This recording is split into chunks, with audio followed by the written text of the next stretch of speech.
অসম প্ৰদেশ কংগ্ৰেছত পুনৰ খহনীয়া তিনিজন কংগ্ৰেছ নেতাৰ পদত্যাগ এপিচিচিৰ সাধাৰণ সম্পাদক পদ্মলোচন দলেৰ কংগ্ৰেছ ত্যাগ কংগ্ৰেছৰ সংগ এৰিলে মহিম হাজৰিকা আৰু শংকৰজ্যোতি হাজৰিকাই তিনিগৰাকী নেতাই পদত্যাগ পত্ৰ প্ৰেৰণ কৰিছে এপিচিচিৰ সভাপতিলৈ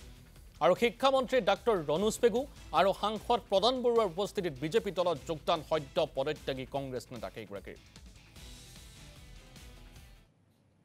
হয় আজি লখিমপুৰ কংগ্ৰেছৰ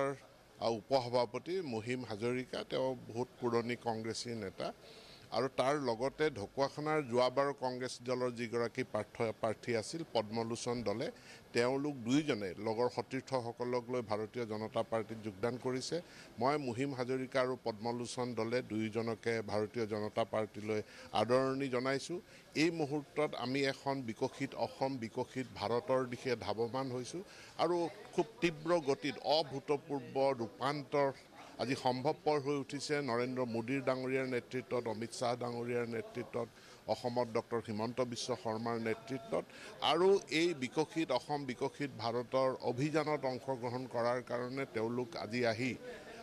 আমাৰ দলত যোগদান কৰিছে এতিয়া দল আৰু শক্তিশালী হ'ব এইটো নিৰ্বাচনতে আমি বিপুল ভোটত অভিলেখ সংখ্যক ভোটৰ ব্যৱধানত জয়লাভ কৰিবলৈ সক্ষম হ'ম